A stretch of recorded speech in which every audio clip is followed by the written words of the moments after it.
सर्वकार्येषु सर्वदा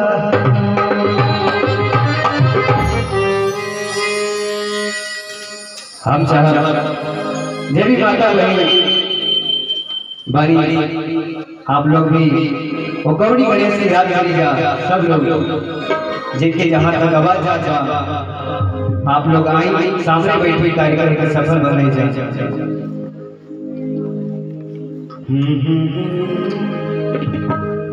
कैसे वो गौरी गणेश से याद करता गौरी के लाल परी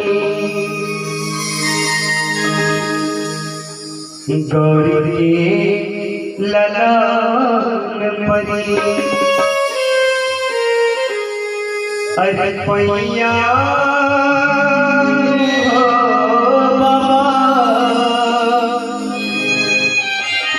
पार कर दिखैया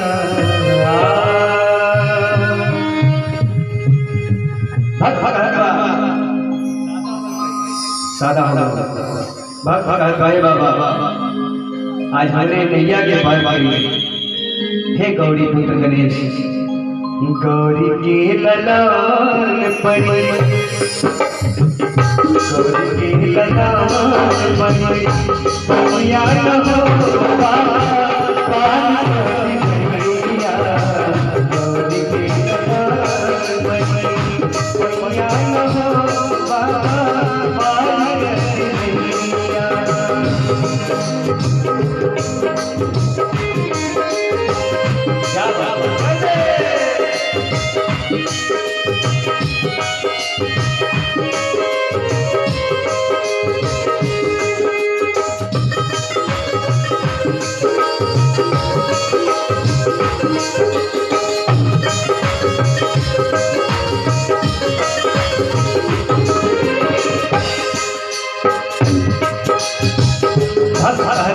कैसे उनके पुकारा बाबा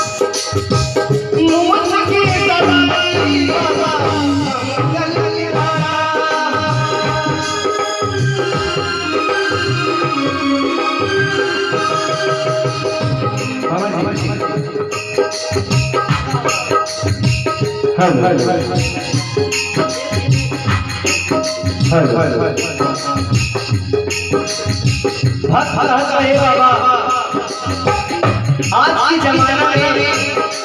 अगर कोई के पास गाड़ी हो जाना सबसे बड़ा हो जाता कि हमारे दरगाह ज्यादा गाड़ी लेकिन ये उस हिस्ट्री के चलना और सवाल कर रहे हैं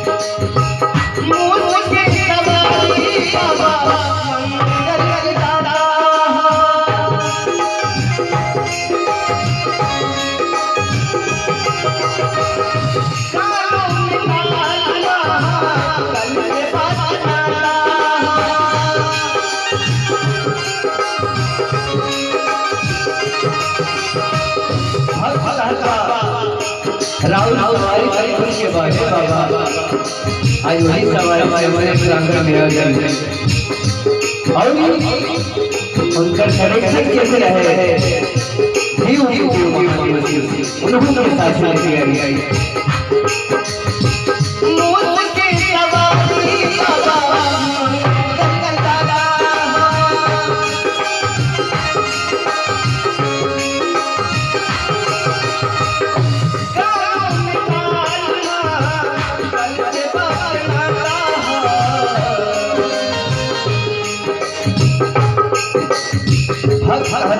हे बाबा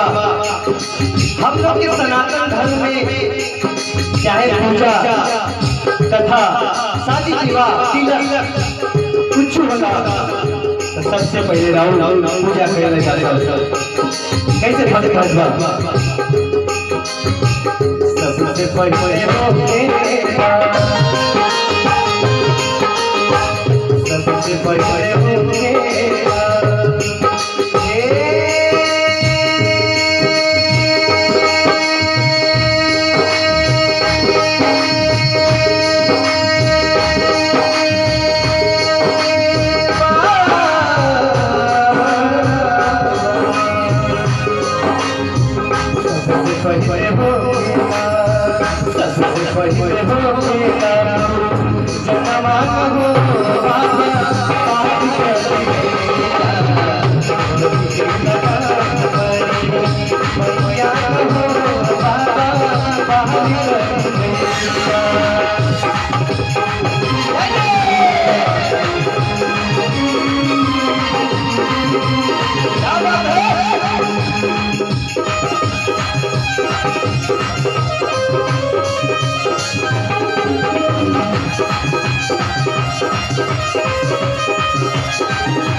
आप लोग के अच्छा ना लगा था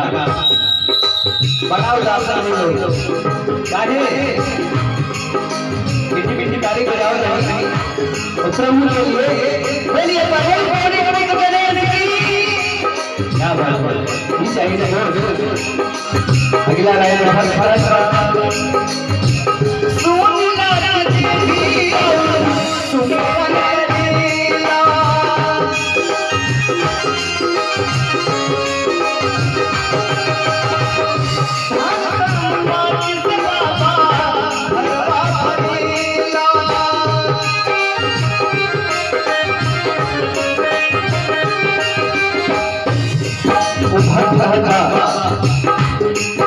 बाबा सुनीला कि जे साहब पूजा चंदा करेगा ओकरे घर में रवि की अंदर कमीना होगा आज नहीं हमरे घर में कोई कमीना होने चाहिए।